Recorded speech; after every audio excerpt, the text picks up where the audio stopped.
ஒரு நாள் நீங்கள் வீடியோ போடலாட்டி எங்களுக்கு படபடன்னு வருது. நான் ஒரு ஸ்ட்ரோக் பேஷண்ட்டை ரோட்டில் நடக்க வச்சுட்டு இருக்கேன். அப்போ வெளியில் வர்றப்ப என்ன பண்ணுறாங்கன்னா, பசங்க இருக்காங்க, இவர் தாண்டான்னு பப்ளிக்கோட அங்கீகாரம் தான் நம்மளுக்கு. எனக்கு அந்த பேஷண்ட்டை நடக்க வைக்கணும், அவர் எவ்வளோ நேரம் நிற்க வச்சுட்டு இருக்காது. நான் நடக்க அந்த பையன் கேமரா பிடிச்சிட்டு பின்னாடியே வரான். அந்த பொண்ணு அவ்வளோ ஃபீல் பண்ணி பேசணுமா? ஸ்ட்ரெச்சிங் பண்ணுறோம், ஸ்ட்ரென்தனிங் பண்ணுறோம், அது ஒரு சிகிச்சை முறைகள். இப்போ நான் ஃபிசியோதெரபி படிச்சிருக்கேன்ல, எங்கள் இதில் மெயின் சப்ஜெக்ட் அனாட்டமி ஃபிசியாலஜி. ஒழுங்காக தூக்கல்லாட்டியும் பக்கவாதம் வரும். நிறைய ட்ரிங்க்ஸ் பண்ணாலும் சரி, ஸ்மோக் பண்ணாலும் சரி, ரத்த குழாய்களில் அடைச்சு பக்காவாதம் மாதிரி வரும். பக்கவாதம்ன்றது எந்திரிச்சு நடக்க முடியாமல் மக்களை முடக்கும். இப்போ ஒரு ஆக்டரா நீங்க நிறைய விஷயங்கள் பண்ணிட்டீங்க. அட் த சேம் டைம் ஃபிசியோவும் நீங்க பண்ணிட்டு இருக்கீங்க. சரி, இப்போ நான் உங்களை டாக்டரா பார்க்கலாம் அப்படின்னு. ஒரு நாள் நீங்க வீடியோ போடலாட்டி எங்களுக்கு படபடன்னு வருது, நிறைய சாங்ஸ் பண்ணுங்க அப்படின்னு கேட்குறாங்க. நல்லா வருது. இப்போ ஒன்றும் இல்லாமா, நான் ஒரு ஸ்ட்ரோக் பேஷண்ட்டை ரோட்டில் நடக்க வச்சுட்டு இருக்கேன். ரோட்டுக்கு வெளியில் வரணும். அப்போ வெளியில் வர்றப்ப என்ன பண்ணுறாங்கன்னா, பசங்க இருக்காங்க, இவர் தாண்டான்னு ஃபோனை ஒரு இடம் பார்க்குறாங்க, மூஞ்சியும் பார்க்குறாங்க, கண்டுபிடிச்சி ரவுண்ட் அடிக்கிறாங்க. ரவுண்ட் அடிக்கிறப்ப தம்பி அண்ணா இருந்தான்னு சொல்லிட்டு அந்த கிளாஸ்மேட் பொண்ணுக்கு வீடியோ கால் பண்ணுறான். அந்த பொண்ணு பேசுது, அண்ணா எங்களுக்கு 3 படத்தில் உங்களே பார்த்து தனுஷனை விட உங்களோட நடிப்பு தான் எனக்கு ரொம்ப பிடிச்சிருக்கு. யதார்த்தமாக கிடைச்ச பப்ளிக்கோட அங்கீகாரம் தான் நம்மளுக்கு. பொதுமக்களோட தலையை தூக்கி வச்சிட்டாங்க. இனி அது யார் தடுத்தாலும் நிற்காது. பொதுமக்கள் உயரத்தில் கொண்டு போய் வச்சிட்டாங்க நம்மளுக்கு. இன்னும் நம்ம சினித்துறைக்கே வரலை. அந்த பொண்ணு அவ்வளோ ஃபீல் பண்ணி பேசுதுமா. எனக்கு அந்த பேஷண்ட்டை நடக்க வைக்கணும், அவர் எவ்வளோ நேரம் நிற்க வச்சுட்டு இருக்காது. நான் நடக்க அந்த பையன் கேமரா பிடிச்சிட்டு பின்னாடியே வரான். 4-5 பேர் பசங்க, அவங்க கிளாஸ்மேட் பொண்ணு என்கிட்ட ஃபோனில் பேசுது. சரி, இதெல்லாம் ஒரு பக்கம் போகுது. டாக்டர் அது எப்படி போகுதுங்க உங்களோட வாழ்வாதாரம்? அந்த பிசியோ பண்ணிட்டு அது நல்லா போய்கிட்டு இருக்கு. வராங்களா உங்களை தேடி? ஐயோ, இவர் வேற கையெல்லாம் முறிச்சு போடுவாரு அப்படின்னு பயந்துட்டு யாரும் வராம இருக்காங்க? ஏன்னா வீடியோல பாக்குறேன், நீங்க திருப்புறீங்க, சேரிங் திருப்புற மாதிரி. ஸ்ட்ரெச்சிங்மா, பிசியோதெரபின்னு அப்படிதானே கண்ணு இருக்கும். மூவ்மெண்ட் பண்றோம், ஸ்ட்ரெச்சிங் பண்றோம், ஸ்ட்ரென்தனிங் பண்றோம், அது ஒரு சிகிச்சை முறைகள். ஓகே, சிறப்பு. எனக்கு உங்ககிட்ட பிடிச்சி அந்த சிரிப்பு தான். இன்னொரு சிரிச்சு காட்டிருக்கேன் க்ளோஸ் அப்ல இங்க. இப்போ நான் ஃபிசியோதெரபி படிச்சிருக்கேன்ல, எங்கள் இதில் மெயின் சப்ஜெக்ட் அனாட்டமி ஃபிசியாலஜி. அது மெயின் சப்ஜெக்ட் சொல்லுவோம். எம்பிபிஎஸ்லையும் கூட அதுதான். அனாட்டமி ஃபிசியாலஜி படித்து பாஸ் பண்ணாலே முக்கால்வாசி எம்பிபிஎஸ் பாஸ் பண்ண மாதிரி, அனாட்டமி ஃபிசியாலஜி பாஸ் பண்ணாலே ஒட்டுமொத்த ஃபிசியோதெரபியை பாஸ் பண்ணார் மாதிரி. இப்போ நிறைய பேர் இந்த ஐடியில் இருக்கவங்களும் உட்காந்துக்கிட்டே இருப்பாங்க. சில பேர் வெரிகோஸ் வெயின்ஸ்ல வருது, நின்றுட்டே இருக்கவங்களுக்கு. இந்த மாதிரி நீ சம்பந்தப்பட்ட பிரச்சனைகள் வரவங்க நீ ஃபிசியோ நீங்க நிறைய பார்த்துருப்பீங்க.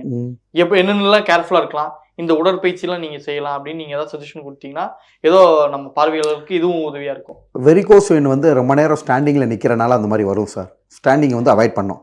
நிக்கிற மாதிரி இருந்துச்சுன்னா சில ஸ்டாக்கிங்ஸ் யூஸ் பண்ணும் சார். அது போக பாதத்தை நல்லா அசைச்சு பயிற்சி பண்ணணும்.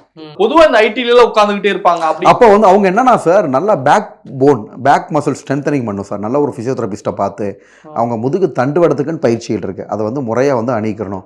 எல்லாத்தையும் மீறி உன்னை கேட்க மறந்துட்டேங்க, எல்லாருக்கும் அதிகமாக இப்போ உள்ள காலங்களில் பக்கவாதம் வருது. பக்கவாதம் ஏன் நானே பார்த்தீங்கன்னா 28 வயசில் ஒரு பையனுக்கு பக்கவாதம், 26 வயசில் ஒரு பொண்ணுக்கு பக்கவாதம், அந்த மாதிரிலாம் ட்ரீட்மெண்ட் பண்ணுறேன். ஸோ வாழ்க்கை முறைகளை மாற்றணும். அப்படின்னா வாழ்க்கை முறைகள்னா என்ன சொல்கிறது, நல்லா 8 மணி நேரம் தூங்கணும், தூக்கம் இருக்கணும். ஒழுங்காக தூக்கம் இல்லாட்டியும் பக்கவாதம் வரும். ஓகேங்களா? ட்ரிங்க்ஸு ஸ்மோக்கிங் அவாய்ட் பண்ணணும். நிறைய ட்ரிங்க்ஸ் பண்ணாலும் சரி, ஸ்மோக் பண்ணாலும் சரி, ரத்த குழாய்களில் அடைச்சு பக்கவாதம் மாதிரி வரும். ஸோ நல்லா தூக்கம் இருக்கணும். அதே மாதிரி உணவு வகைகள் பக்கவாதம் வர்றதுக்கு பல காரணங்கள் இருக்குது. உணவு வகைகள் எப்பயுமே பொரிச்ச ஐட்டமாக சாப்பிட்டுக்கிட்டு இருந்தோம்னு வச்சுக்கோங்களேன், வெறும் ஃப்ரைட் ஐட்டமாக சாப்பிட்டுக்கிட்டு இருந்தால் அவங்களுக்கும் பக்கவாதம் வரும். ஸோ உடல் உழைப்பு அதிகம் கொடுக்கணும். முன்னாடிலாம் நீச்சல் பயிற்சி இருக்கும், நீச்சல் பயிற்சி கிடையாது, சைக்கிள் கிடையாது. மக்களோட வாழ்க்கை முறையினாலேயே அதிகமாக பக்கவாதம் தான் அதிகமாக வருது. இப்போ பேக் பெயின், வெரிகோஸ் வெயினா சின்ன சின்ன தொந்தரவுகளாக இருக்கும். பக்கவாதம்ன்றது எந்திரிச்சு நடக்க முடியாமல் மக்களை முடக்கும், படுத்தே இருக்க மாதிரி ஆயிரும். ஸோ அவங்கள நாங்கள் பிசியோதெரபி பண்ணி அவங்கள ரெடி பண்ணுறதுக்கு ரொம்ப நாள் ஆகும். ஓகேங்களா? ஸோ வருமுன் தடுப்போம், prevention is better then cure தானே. அதனால் ஆமாம், பரவாயில்ல. நகைச்சுவையாக பார்த்துட்டு இருந்தவங்களும் டெக்குன்னு சீரியஸாக பார்க்கும்போது நல்ல விஷயமா இருந்தது. ஸோ அதனால் இதையும் நம்ம கேர்ஃபுல்லாக பார்த்துட்டோம் அப்படின்னா நல்லா இருக்கலாம். ஸோ இவ்வளோ நேரம் பார்த்தீங்கன்னா நம்மளோட ஒன்றிணைந்த டிஎன் மீடியாவுக்கு பார்த்தீங்கன்னா என்னோட மனமார்ந்த நன்றியை தெரிவிச்சுக்கிறேன். ஏன்னா டிஎன் மீடியாவுக்கு பார்த்தீங்கன்னா என்னோட நன்றி மட்டும் இல்லை, கிட்டத்தட்ட ஒட்டுமொத்த தமிழ்நாட்டோட மக்களையும் நன்றி போய் சேரும். ஏன்னா உண்மையான ஒரு திறமையான மக்களை தேர்ந்தெடுத்து இன்டர்வியூ பண்ணி பொதுமக்கள்கிட்ட வெளிச்சம் போட்டு காட்டுறதுக்கு கண்டிப்பாக டிஎன் மீடியா பொதுமக்கள் மத்தியில் ஒரு நல்ல ஒரு மதிப்பை உண்டாக்கும். ஸோ என்னோட மனமார்ந்த நன்றியை தெரிவிச்சுக்கிறேன். திருப்பி சொல்கிறேன், இது என்னோட தனிப்பட்ட நபரோட நன்றி கிடையாது. ஒட்டுமொத்த தமிழ்நாடு, ஏன் ஒட்டுமொத்த தமிழ்நாடு இல்லை, கனடாவில் வாழ்கிற தமிழர்கள், லண்டனில் வாழ்கிற தமிழர்கள், சிங்கப்பூர், மலேசியா எல்லாருமே வந்து இந்த இன்டர்வியூ பார்ப்பாங்க. ஸோ அவங்க எல்லாருக்கும் ஒரு யூஸ்ஃபுல்லாக ஆகிற மாதிரி இந்த ஒரு இன்டர்வியூ எடுத்ததுக்கு என்ன மனமார்ந்த நன்றியை தெரிவிச்சுக்கிறேன். 7ஆம் ஆண்டு தொடங்கி இந்தியாவில் நீட்டு தேர்வு முறை என்பது இருந்து வருகிறது. மாண்புமிகு தமிழ்நாட்டின் முதலமைச்சர் 2016ஆம் ஆண்டு இறுதியிலேயே நீட்டுக்கு எதிரான கருத்தரங்கங்களை தமிழ்நாட்டில் நடத்த தொடங்கினார். 2017ஆம் ஆண்டு மாண்புமிகு முதல்வராக இருந்த எடப்பாடி பழனிசாமி அவர்களால் இது தமிழ்நாட்டில் இந்த தேர்வு நடைமுறைக்கு வந்தது. தமிழ்நாட்டின் முதலமைச்சராக முத்தமிழறிஞர் கலைஞர் அவர்கள் இருந்தவரை, ஏன் மறைந்த மரியாதைக்குரிய அம்மையார் ஜெயலலிதா அவர்கள் இருந்த வரையிலும் கூட நீட் தேர்வு நடைமுறைக்கு வரவில்லை. ஆனால் 2017க்கு பிறகு இந்த நீட் தேர்வு நடைமுறைக்கு வந்தது. இந்த நீட் தேர்வு வந்த நாளிலிருந்து நீட்டுக்கு விலக்கு அளிக்க வேண்டும் என்கின்ற கோரிக்கை தமிழக அரசின் சார்பில் தொடர்ந்து விடுக்கப்பட்டது. அதோடு மட்டுமல்லாது, இந்த நீட் தேர்விலிருந்து விலக்கு பெறுவதற்கு நீதியரசர் ஏகே ராஜன் தலைமையிலான ஒரு குழு அமைத்து அந்த குழுவின் பரிந்துரைகளை சட்ட மசோதாவாக சட்டமன்றத்தில் நிறைவேற்றப்பட்டு மேதகு ஆளுநர் அவர்களின் மூலம் மேதகு குடியரசுத் தலைவர் அவர்களுக்கு அனுப்பி வைக்கப்பட்டது. மேதகு குடியரசுத் தலைவர் அலுவலகத்திலிருந்து உள்துறை அமைச்சகத்திற்கு அனுப்பி வைக்கப்பட்டு, உள்துறை அமைச்சகமும் தொடர்ந்து தமிழ்நாட்டில் இருக்கிற உயர்கல்வித்துறை, மருத்துவக் கல்வித்துறை, ஆயுஷ் போன்ற பல்வேறு நிர்வாகங்களுக்கு சிறிய சிறிய அளவிலான கேள்விகளை கேட்டு அனுப்பி கொண்டிருந்தார்கள். மாண்புமிகு தமிழ்நாட்டின் முதலமைச்சர்களுடைய வழிகாட்டுதலின்படி அந்த விளக்கங்களுக்கெல்லாம் தொடர்ந்து மாண்புமிகு தமிழ்நாட்டின் முதலமைச்சர் அவர்களின் மூலம் அந்த பதிலும் தொடர்ந்து அனுப்பப்பட்டு வருகிறது. இந்த நிலையில் இந்த நீட் தேர்வில் ஏற்பட்டிருக்கிற குழப்பங்களும் குளறுபடிகளும் தொடர்ந்து அரங்கேறிய வண்ணமே இருக்கிறது. 2021ஆம் ஆண்டு நீட் தேர்வை பொறுத்தவரை 720க்கு 720 மதிப்பெண்களும் பெற்றது என்பது ஒரே ஒரு மாணவர் தான். 2021ஐ பொறுத்தவரை 2 மாணவர்கள், 2022ஐ பொறுத்தவரை 0, 2023ஐ பொறுத்தவரை 2 பேர். இந்த ஆண்டு அது அபரிதமாக உயர்ந்து 67 என்று வந்திருக்கிறது. இதிலே தான் அனைவருக்குமே பெரிய அளவிலான அச்சமும் இதிலே குளறுபடிகளும் இருப்பதற்கு காரணமாக இருந்து கொண்டிருக்கிறது. இதில் நேஷனல் டெஸ்டிங் ஏஜென்சி என்று சொல்லக்கூடிய தேசிய தேர்வு முகமை அவர்கள் சொன்ன காரணம் என்பது, இவ்வளவு பேர் முதல் மதிப்பெண் பெற்றதற்கு, இந்த 67 பேர் 100க்கு 100 என்கின்ற அளவிலான மதிப்பெண் பெற்றதற்கும் 720க்கு 718, 719 போன்ற மதிப்பெண்களை பெற்று டாப் 100 என்கின்ற வகையில் 100 பேரை அவர்கள் தேர்வு செய்து அனுப்பிய பட்டியலிலும் இருக்கிற அந்த குளறுபடிகள் கண்டுபிடிக்கப்பட்டது. அதில் 718, 719 என்று பலருக்கு அந்த மதிப்பெண்கள் இருந்தது. இது சாத்தியமில்லாத ஒன்று. ஏனென்றால் 180 கேள்விகள் அடங்கியது தான் நீட் தேர்வு. ஒரு கேள்விக்கும் 4 மதிப்பெண். ஒரு கேள்வியை அவர்கள் தேர்வு செய்து பதிலளித்தால் 4 மதிப்பெண்.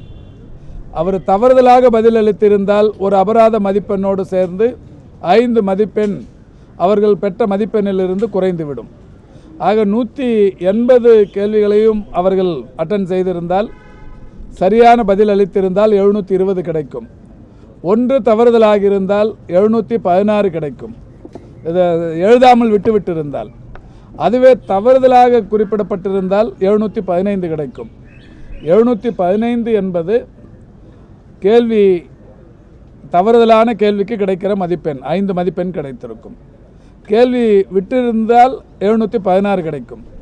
718ம் 719ம் எப்படி கிடைத்தது என்பது கல்வியாளர்களின் கேள்வி, மாணவர்களின் கேள்வி. இந்த நிலையில்தான் தேசிய தேர்வு முகமை இவர்களுக்கு கருணை மதிப்பெண் தரப்பட்டது, கிரேஸ் மார்க்ஸ் தரப்பட்டது என்கிறார்கள். கிரேஸ் மார்க்ஸ் எந்த அடிப்படையில் தந்தீர்கள் என்று கேட்டால், உச்சநீதிமன்றத்தில் 2018 ஒரு தீர்ப்பு வந்தது, அந்த தீர்ப்பின் அடிப்படையில் கொடுத்தோம் என்கிறார்கள். 2017க்கு பிறகுதான் தமிழ்நாட்டை பொறுத்தவரை நீட் என்பது நடைமுறைக்கு வந்து கொண்டிருக்கிறது. ஆனால் 2018 ஒரு தீர்ப்பு, அந்த தீர்ப்பை பொறுத்தவரை இந்த நீட்டுக்கான தீர்ப்பே இல்லை. உச்சநீதிமன்றத்தில் நீட்டுக்கு எந்த வகையிலும் நேர பற்றாக்குறைக்கான காரணமாக கிரேஸ் மார்க் கொடுக்க வேண்டும் என்று எந்த இடத்திலும் தீர்ப்பு தரவில்லை. இதற்கு இவர்கள் ஆதாரமாக காட்டுவது நேஷனல் டெஸ்டிங் ஏஜென்சி ஆதாரமாக காட்டுகிற அந்த தீர்ப்பு என்பது 2018 காமன் லா அட்மிஷன் டெஸ்ட் என்று சொல்லக்கூடிய கிளாட் என்று சொல்லக்கூடிய ஒரு தேர்வுக்கு கொடுத்த தீர்ப்பு. காமன் லா அட்மிஷன் டெஸ்ட்டுக்கு கொடுத்த தீர்ப்பை நீட் தேர்வுக்கு பொருந்தும் என்கின்ற வகையில் இவர்கள் அதை எடுத்துக்கொண்டு இன்றைக்கு இந்த நீட் தேர்வுக்குமே இந்த கருணை மதிப்பெண்களை தருகிறார்கள். இது மிகப்பெரிய அளவிலான மோசடி. காரணம், காமன் லா அட்மிஷன் டெஸ்ட் என்பது ஆன்லைன் டெஸ்ட். அந்த ஆன்லைன் டெஸ்ட்டு எப்பொழுது அந்த தேர்வுக்கு அவர்கள் அந்த முயல்கிறார்கள், எப்போது தேர்வு முடிகிறது என்கின்ற அந்த கால நிர்ணயத்தை மிக துல்லியமாக கண்டறிய முடியும். ஆனால் ஆஃப்லைன் டெஸ்ட் என்பது இதில் 3 மணி நேரமும் 20 நிமிஷம் அவர்களுக்கு வழங்கப்படுகிறது. கடந்த 3 ஆண்டுகளாகவே அந்த டெஸ்டின் நேரம் என்பது பிற்பகல் 2 மணிக்கு தொடங்கி 5:20 வரை இந்த தேர்வை நடத்துகிறார்கள். அப்படியானால் நேரடியாக தேர்வு எழுதுபவர்களுக்கான அந்த நேரம் என்பது 3 மணி நேரமும் 20 நிமிஷம். 2 மணிக்கு சரியாக மாணவர்கள் உள்ளே அனுமதிக்கப்படுவார்கள், 5:20க்கு வெளியில் அனுப்பப்படுவார்கள். இப்படி இருக்கும்போது இந்த மாணவர்களுக்கு எப்படி நேர பற்றாக்குறை ஏற்படும்? 2 மணிக்கு பிறகு வருபவர்களை நிச்சயம் அந்த ஹாலுக்குள், எக்ஸாம் ஹாலுக்குள் அனுமதிக்க மாட்டார்கள். சரியாக 2 மணிக்கு உள்ளே வந்து அந்த கொஸ்டின் பேப்பரை வைத்துக்கொண்டு அவர்களுடைய பணியை தொடங்குவார்கள். இப்படி இருக்கும்போது நேர பற்றாக்குறை இதில் எந்த வகையில் பொருந்தும் என்று கல்வியாளர்களும் குறிப்பாக மாண்புமிகு தமிழ்நாட்டின் முதலமைச்சர்கள் இந்த நேர பற்றாக்குறை, கிரேஸ் மார்க்ஸ் போன்றவற்றில் மிகப்பெரிய குளறுபடிகள் ஏற்பட்டிருக்கிறது, இது மாணவ சமுதாயத்திற்கு சரியான நீதி வழங்கிட வேண்டும், நீட்டு விலக்கு தான் தமிழ்நாட்டின் இலக்கு, எனவே இந்த குழப்பங்களுக்கு ஒரே தீர்வு நீட் விலக்கு என்று மாண்புமிகு தமிழ்நாட்டின் முதலமைச்சர்கள் இதை தொடக்கத்திலேயே கண்டித்து தன்னுடைய சமூக வலைதளத்தில் செய்தி பதிவிட்டிருந்தார். அந்த வகையில் மக்கள் நல்வாழ்வுத்துறையின் சார்பிலும் முதல் நாளிலேயே இந்த குளறுபடிகள் எல்லாம் கண்டுபிடித்து பத்திரிகையாளர் சந்திப்பில் தொடர்ந்து சொல்லி வருகிறோம். இந்த நிலையில்தான் இன்றைக்கு உச்சநீதிமன்றத்தில் ஒரு நம்முடைய நேஷனல் டெஸ்டிங் ஏஜென்சி 1563 பேருக்கு கிரேஸ் மார்க் வழங்கப்பட்டிருக்கிறது. இந்த 1563 பேருக்கும் மறுதேர்வு அவர்கள் விரும்பினால் நடத்தலாம் என்கின்ற வகையில் இந்த 1563 பேரை அதிலிருந்து விலக்கி கொண்டிருக்கிறார்கள். இவர்களை விலக்கி கொண்டால் அப்பொழுது எழுதியிருக்கிற மாணவர்கள் மொத்தம் 23,33,000க்கும் மேற்பட்டவர்கள். இதில் இந்த 1563 பேர் பட்டியலை விலக்கி கொண்டால் இந்த ரிசல்ட் ரீபப்ளிஷ் செய்ய வேண்டும். அதையும் அந்த ரிசல்ட்டை ரீபப்ளிஷ் செய்வதற்கு நேஷனல் டெஸ்டிங் ஏஜென்சி ஒப்புக்கொண்டிருக்கிறது. என்றாலும் கூட இந்த 1563 பேருக்கும் இன்னொரு நாள் தேர்வு எழுதுவதற்கும் அவர்கள் விரும்பும் பட்சத்தில் அவகாசம் வழங்கப்பட்டிருக்கிறது. இப்படி பல்வேறு குழப்பங்களுடன் கூடிய இந்த தேர்தல் முடிவுகளினால் மாணவர்கள், ஒட்டுமொத்தமாக இந்தியாவில் இருக்கிற அத்துணை மருத்துவக் கல்வி மாணவர்களும் மிகப்பெரிய அளவில் பாதிக்கப்பட்டிருக்கிறார்கள். இப்பொழுது கடந்த ஆண்டுகளில் கட் ஆஃப் மார்க்குக்கும் இந்த ஆண்டு கட் ஆஃப் மார்க்குக்கும் நிச்சயம் இடைவெளி இருக்கும். இதில் இந்த நீட்டு வந்த நாளிலிருந்து நீட்டு வந்த முதல் ஆண்டிலேயே நேரடியாக அரசு மருத்துவக் கல்லூரியில் இடம் கிடைத்தவர்கள் வெறும் 31% தான். ஒரு முறை தேர்வு எழுதி, நீட்டில் தேர்வு எழுதி தேர்வான மாணவர்கள் எண்ணிக்கை வெறும் 31% தான். மீதம் இருக்கிற 69% மாணவர்கள் 2 முறையும் 3 முறையும் 4 முறையும் 5 முறை கூட தேர்வு எழுதியிருக்கிறார்கள். இப்படி ஏழை எளிய மாணவர்கள் மருத்துவ படிப்பை படிக்க வேண்டுமென்றால் நீட் தேர்வுக்கான அந்த கோச்சிங் பயிற்சிக்கு 5 முறை செல்வது என்பது சாத்தியமான ஒன்றா? எவ்வளவு பணம் செலவாகும்? ஏழை எளியவர்களுக்கு இந்த மருத்துவம் என்பதே ஒரு மருத்துவ படிப்பு என்பதே எட்டாக்கனியாக போய்விடும். இந்த 31% என்பது அதிர்ச்சி அளிக்கிற விஷயம். என்னதான் நன்றாக படித்த மாணவர்களாக இருந்தாலும் இந்த நீட் தேர்வில் முதல் முறையாக பயின்று வென்றவர்கள் வெறும் 31%. அப்படியானால் 69% பேருடைய மனநிலை என்னவாக இருக்கும் என்பதை அரசு தெரிந்து கொள்ள வேண்டும். அதனால்தான் மாண்புமிகு தமிழ்நாட்டின் முதலமைச்சர் அவர்கள் தொடர்ந்து இந்த நீட் தேர்விலிருந்து விலக்களிக்க வேண்டும் என்று சொல்லியிருக்கிறார்கள். எல்லாவற்றிற்கும் மேலாக ஒரு உச்ச மோசடி ஹரியானா மாநிலம் ஃபரிதாபாத் என்கின்ற ஒரு இடத்திலிருந்து மட்டும், ஒரு தேர்வு மையத்திலிருந்து மட்டும் 8 பேர் டாப் லிஸ்ட் 100 என்று சொல்லுவோமே, அந்த 100 முதல் மதிப்பெண் பெற்றவர்கள் என்று அறிவிக்கப்பட்ட பட்டியலில் 8 பேர் இடம்பெற்றிருக்கிறார்கள். அதில் 6 பேர் 720க்கு 720, மீது 2 பேர் 718 719 என்கின்ற வகையில் மதிப்பெண்களை பெற்றிருக்கிறார்கள். இது எப்படி சாத்தியமாகும்? இதில் எங்கே தவறு நேர்ந்திருக்கிறது? இதையெல்லாம் கண்டுபிடிக்க வேண்டும். நேஷனல் டெஸ்டிங் ஏஜென்சி இனிமேல் நாங்கள் இதில் தவறு நடந்தவர்களை கண்டுபிடித்து நடவடிக்கை எடுப்போம் என்கிறார். ஆனால் நாம் சொல்வதே நேஷனல் டெஸ்டிங் ஏஜென்சியே தானே தவறு செய்திருக்கிறது. கருணை அடிப்படையிலான மதிப்பெண்களை தருவதற்கு நீங்கள் முடிவெடுத்த போது யாரிடம் இது தெரிவித்தீர்கள்? 23,33,000 மாணவர்களுக்கும் இது தெரிந்திருக்க வேண்டும் அல்லவா? நேர பற்றாக்குறை என்றால் கருணை மதிப்பெண் தரப்படும் என்கின்ற செய்தி இவர்களுக்கு தெரிந்திருக்க வேண்டும். நீங்களாகவே இந்த காமன் லா அட்மிஷன் டெஸ்ட்டில் கிடைத்த ஒரு தீர்ப்பை கையில் வைத்துக்கொண்டு அது நீட்டுக்கு விலக்களித்து இந்த மாணவர்களுக்கு கருணை மதிப்பெண்களை கொடுத்து இவ்வளவு மாணவர்களுடைய மன உளைச்சலுக்கு இன்றைக்கு நேஷனல் டெஸ்டிங் ஏஜென்சி காரணமாக இருந்து கொண்டிருக்கிறது. எனவே இதற்கெல்லாம் ஒரே தீர்வு, ஒன்றிய அரசு இனிமேலாவது இது ஏதோ தமிழ்நாட்டில் திமுக கழகத்தின் சார்பில் மட்டுமே நீட்டுக்கு எதிரான ஒரு முழக்கம் தொடங்கப்பட்டது என்கின்ற அந்த நிலையை கடந்து மறந்து இது இந்தியா முழுமைக்கும் இன்றைக்கு இது எதிரொலித்து கொண்டிருக்கிறது. இந்த நீட் தேர்வு எழுதிய 23 லட்சத்திற்கும் மேற்பட்ட மாணவர்களும் இன்றைக்கு ஒரு மிக மோசமான மனநிலைக்கு உள்ளாக்கப்பட்டிருக்கிறார்கள். எனவே இந்த நீட்டிலிருந்து விலக்களிப்பதற்கு, நீட்டு தேர்வை ஒழிப்பதற்கு ஒன்றிய அரசு முனைய வேண்டும் என்று உங்கள் வாயிலாக கேட்டுக்கொள்கிறோம். முழு மதிப்பெண் பெற்ற 67 பேரில் 4 பேருக்கு மட்டும்தான் 6 பேருக்கு மட்டும்தான் கூடுதலாக கருணை மதிப்பெண் வழங்கப்பட்டதாக குறிப்பிட்டிருக்கிறாங்க. தமிழகத்தை சேர்ந்தவங்க யாரேனும் அந்த பட்டியலில் இருக்கிறாங்களா? இல்லை, அந்த மாதிரி இல்லை. கருணை மதிப்பெண் பட்டியலில் அது மாதிரி இல்லை. கருணை மதிப்பெண் பட்டியலில் 720 அது வாங்கின மதிப்பெண் இல்லை. அது அவங்களுக்கு கருணை மதிப்பெண் கூட இந்த நேஷனல் டெஸ்டிங் ஏஜென்சி எந்த மாநிலத்திற்கு தர வேண்டும் என்கின்ற தகுதியை நிர்ணயித்து கொண்டு தான் தருகிறார்கள். கருணை மதிப்பெண் தமிழ்நாட்டுக்கு தரக்கூடாது என்பதில் அது அவர்கள் குறியாகவே இருக்கிறார்கள்.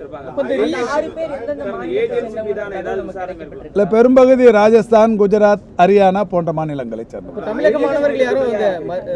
கருணை அடிப்படை மதிப்பெண்ணில் அவங்க யாரும் 720க்கு 720 வாங்கல. தூத்துக்குடியில் அந்த பேப்பருக்கு ஒரு சின்ன ஒரு கன்ஃபியூஷன் வந்துச்சு. அதில் நம்ம எந்த நடவடிக்கை எடுத்து அவங்களுக்கு ரெமெடி ஏதாவது இல்லை, இப்போ எந்த ரெமடியாக இருந்தாலும் நடவடிக்கையாக இருந்தாலும் நேஷனல் டெஸ்டிங் ஏஜென்சி தான் எடுக்கணும். அவங்க தான் டெஸ்டிங் அத்தாரிட்டி. இல்லை, இப்போ ஒன்றிய அரசிடம் தொடர்ந்து வலியுறுத்துவோம். இப்போ மாண்புமிகு தமிழ்நாட்டின் முதலமைச்சர் அவர்கள் சமூக வலைதளத்தின் வாயிலாக கோரிக்கை வைத்திருக்கிறார்கள். நாமும் தொடர்ந்து கோரிக்கை வைக்கிறோம். வாய்ப்பு கிடைக்கிற போது நேரடியாக அமைச்சரை சந்திக்கிற போதோ அல்லது எந்தெந்த சூழ்நிலையில் எந்த மாதிரியான வாய்ப்பு கிடைக்குமோ அப்போதெல்லாம் தொடர்ந்து ஏற்கனவே 10க்கும் மேற்பட்ட முறை மாண்புமிகு தமிழ்நாட்டின் முதலமைச்சர் அவர்கள் பிரதமரை சந்திக்கிற போது நேரடியாகவும், அவருக்கு கடிதங்கள் எழுதுகிற போது கடிதங்களின் வாயிலாகவும், என்னை டெல்லிக்கு அனுப்புகிற போது ஒன்றிய அமைச்சரை சந்திக்கிற போதெல்லாம் அந்த கடிதத்தில் முதல்வரின் கோரிக்கையாக நீட்டுக்கு விலக்கு என்கின்ற அந்த விஷயத்தை சொல்லிக் கொண்டிருக்கிறோம். அது மட்டுமல்ல, கடந்த தேர்தல் அறிக்கையில் திமுக கழகத்தின் சார்பிலும் நீட்டுக்கு விலக்களிக்க வேண்டும் என்கின்ற கோரிக்கை மீண்டும் வலியுறுத்தப்பட்டது. திமுக தேர்தல் அறிக்கையில் மட்டுமல்ல, காங்கிரஸ் தேர்தல் அறிக்கையில் கூட அந்தந்த மாநில அரசுகள் விரும்பினால் மட்டுமே நீட், இல்லை என்றால் விலக்கு என்கின்ற வகையில் அவர்களும் கூட தேர்தல் அறிக்கையில் சொல்லியிருக்கிறார்கள். எனவே இது இப்போது இந்தியா முழுமைக்கும் ஒரு பிரதிபலித்து கொண்டிருக்கிற ஒரு நிகழ்வாக இருந்து கொண்டிருக்கிறது. இல்லை, நீதிமன்றத்துக்கு போகிறதுக்கு முன்னாடியே நாம தான் இதை வெளிப்படுத்தணும். இல்லை, நீதிமன்றத்துக்கு போகிறதுக்கு முன்னாடியே இந்த ரிசல்ட் வந்த அடுத்த நாளே நான் ப்ரெஸ் மீட்டில் எவ்வளோ பேருக்கு இந்த 67 பேருக்கு வந்திருக்கு, இந்த கருணை மதிப்பெண் விவகாரத்தை முதல்ல வெளிப்படுத்தியது திமுக தான், தமிழக அரசின் மக்கள் நல்வாழ்வுத்துறை தான். இந்த கருணை மதிப்பெண்ங்கிறத இந்த கிரேஸ் மார்க் எதை பேஸ் பண்ணி கொடுத்தீங்க, உச்சநீதிமன்றத்தின் தீர்ப்புன்னு சொல்கிறீங்களா, அந்த தீர்ப்போட நகலை காட்டுங்க.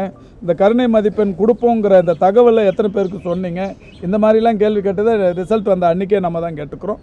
அதுக்கப்புறமா தான் இப்போது மற்றவர்களும் இதை புரிந்து கொண்டதன் அடிப்படையில் அனைத்து அரசியல் கட்சிகளும் இதற்கு எதிரான விளக்கங்களை அளிக்க தொடங்கினார்கள். மாணவர்களும் இன்றைக்கு வழக்கு மன்றங்களுக்கு போய் இதை வழக்கு தொடுத்திருக்காங்க.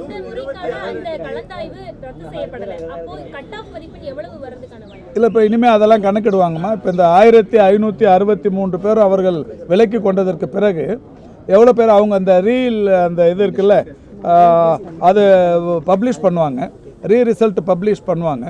அந்த பப்ளிஷ் பண்ணதுக்கு அப்புறமா எவ்வளோ கட் ஆஃப்ங்கிறது தெளிவுபடுத்தப்படும். அவங்க ஜூன் 23 என்று நினைக்கிறேன்.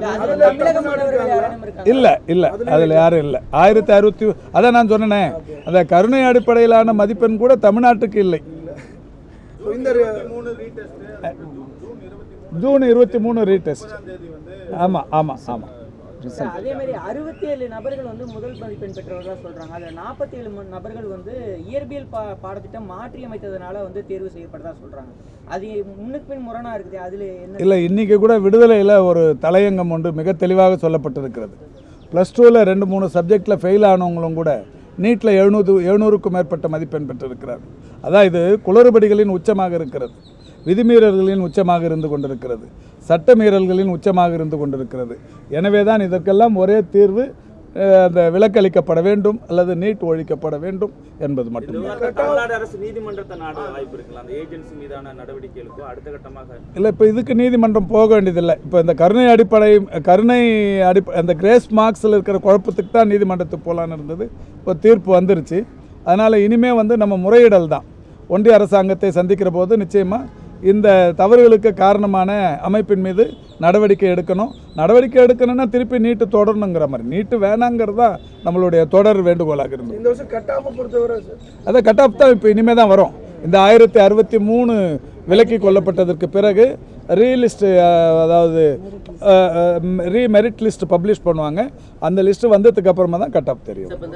அவர் கேட்ட கேள்வியோட ஏஜென்சி அந்த தேர்வு நடத்தக்கூடிய அந்த முகமை மீதான ஒரு நம்பகத்தன்மைன்றது இப்போ எழுந்திருக்கக்கூடிய ஒரு இப்போ இல்லைங்க, இப்போ 2017 நம்பகத்தன்மை இழந்து போச்சு. நிறைய ஒவ்வொரு வருஷமும் ஏதாவது சின்ன குளறுபடிகள் இருந்தது.